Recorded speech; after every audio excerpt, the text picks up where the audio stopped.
Welcome to this edition of Racing Home. So, World Superbike kicks off next week in Phillip Island, and there's a new format to the series.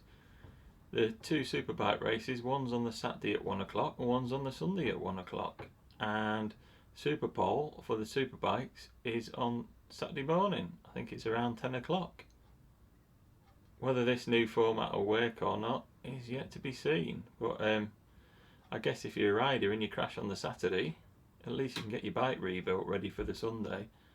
And also, if it's raining on the Saturday, you can hope for better weather on the Sunday or vice versa.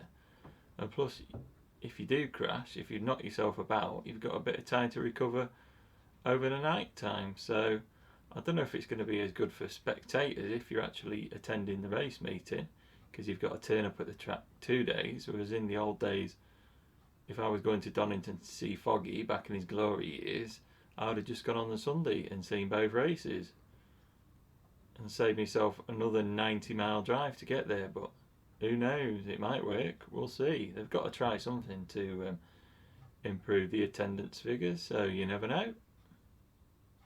So, runners and riders this year. Well, we'll start with Kawasaki and Tom Sykes and world champion Jonathan Rea. No movement there. Jonathan Rea, he was a deserved champion last year. I'm not sure that I'm his biggest fan, because he just never seemed to acknowledge the input that Tom Sykes had put into the bike in previous years. Because let's face it, Tom should really be a triple world champion if there was any justice in the world, because he lost out to Biaggi by, what was it, half a point? And that year he also got knocked off by Ayrton Badavini and lost a load of points. And at Monza as well, they did that half points thing in one of the races. And then, what was it, 2013, he nearly won that one. If he hadn't been knocked off by Loris Baz once, and if Baz had actually followed team orders, we would have had a triple world champion. But there you go. Johnny Rea had soldiered away on Hondas forever and a day, so he definitely deserved to win the championship. He just needs to give Tom a bit more, well, respect, I suppose. On the Ducatis, we've still got Chaz Davis and David Giuliano.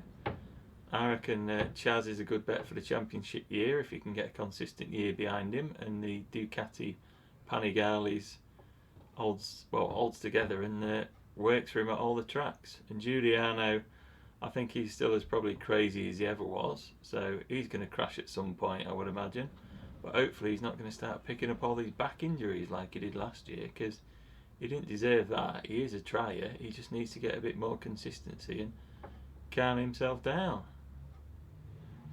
So, Honda. Nicky Hayden, 2006 world champion. What can you say? He's got a bit of an uphill struggle this year. Although it's a good thing for him, because he's going to learn all the circuits. He'll learn the Pirelli tyres, and he'll learn his opponents without too much pressure on him. I reckon he might have a few podiums in him if the conditions are right. His teammate Michael van der Mark, well, he's only going to get faster, although perhaps his results won't show it as much, because obviously the Fireblade, it must be at the end of its development. Everybody's eagerly waiting this 2017 new Honda, which, well, everybody seems to think it's going to be a V4. So we'll all have to wait and see, won't we? So BMW are making quite a return. They've got two teams with full factory support. They've got the Altea team with Jordi Torres and Marcus Reiterberger, last year's IDM champion. Torres is a good rider because obviously he won that race at Qatar at the end of the year, and also he's a Moto2 race winner, I think. Reiterberger, well, he's German, so they're going to get all the best parts, let's face it. And the other team that are racing BMWs is the SMR team with Milwaukee sponsorship, which all you fans of British Superbike will know. Josh Brooks and Carol Abraham are riding for this year. Obviously Josh Brooks, last year's BSB champion. Well, he's ridden World Superbike before, he's ridden World Supersport before. So yeah, I think he's possible podiums at the end of the year perhaps. And also Carol Abraham, he's a Moto2 race winner as well. And he's got a lot of experience on MotoGP bikes, which the one thing that probably Josh Brooks is missing is experience with traction control and all the electronics, because they don't have that in British Superbikes. So there might be dark horses. We might see podiums from one of those two, you never know. Yamaha wise, with Crescent Racing are running the factory World Superbikes next year with Sylvain Guintoli and Alex Lowe's, and those boys are going to be looking out for podiums. I think they might get on the podium at Phillip Island of all places, because it is a bit of a strange track. We've seen Crescent put a Suzuki on there with Eugene Laverty a couple of years ago, so why not perhaps a race win or at least a podium in the first round using these new Yamahas? And they're only going to get stronger throughout the year. Look at how they started off. In the Milwaukee team started off with the R1 in BSB last year. That just got stronger and stronger. If Alex doesn't crash too much and just lets the bike come to him instead of trying to override the thing, I think him and Sylvain are going to do a great job, because Sylvain, that on the ride last year, didn't really show what his talent is, and obviously he wasn't pushing it because he knew he wasn't going to win, so what's the point injuring yourself?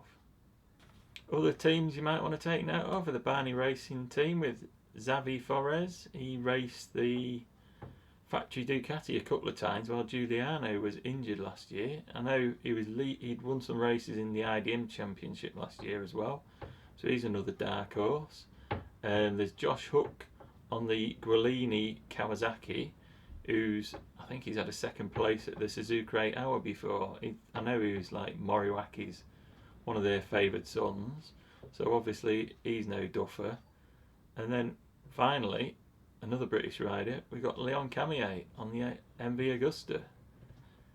I've just recently read that he seems to think his results will probably go downhill this year, because the bike's as heavy as it was and it's not had the electrical upgrades. It's pretty much stuck from last year. But basically MV would probably need to bring out a new 1000cc bike, which they could do because of I think the homologation has been lowered for the amount of models you've got to produce if you're doing World Superbike. So who knows, hopefully they'll bring a new bike out next year, but obviously Leon will try his best this year, and hopefully he'll get at least break into the top 5 a few times, because he's a good rider, let's face it. And finally, just a few words on World Supersport. So, limited electronics this year, no traction control. They're going to be having Superpole instead of qualifying as well, so that'll be a new thing for them. All the usual suspects will be there. Obviously George Cluzel back from his broken leg on the MV Agusta. Kawasaki will have Keenan Sofoglu, multiple champion, the hardest riding man on the grid. Also we've got Kyle Smith on the CIA Insurance Honda. Luke Stapleford will also be joining Kyle Smith on the CIA Honda. And we've got Gino Rea, who'll be campaigning an MV Agusta this year as well. And refugees from the world of Moto2 and MotoGP, Nico Tirol's back on an MV Agusta. He did some races last year. We'll also have Zulfami Khairuddin, who was in Moto3 the last few years, who's coming to, and also Randy Krummenacher. And last but no means least, PJ Jacobson on the factory Honda, racing in World Supersport. So this could well be his best chance at winning the championship this year, but it just depends how the Honda works without the how the Honda works without the traction control, and I suppose how all the other bikes work without the traction control. So we'll have to wait and see. Unfortunately, I'm going to have to wait and see till Saturday night for the first Superbike race, because I'm working Saturday, so I can't watch the blooming thing. But there you go. But fingers crossed, we're going to have a great year again this year, and let's face it, there's going to be a British World Champion in World Superbike unless there's a major disaster, eh?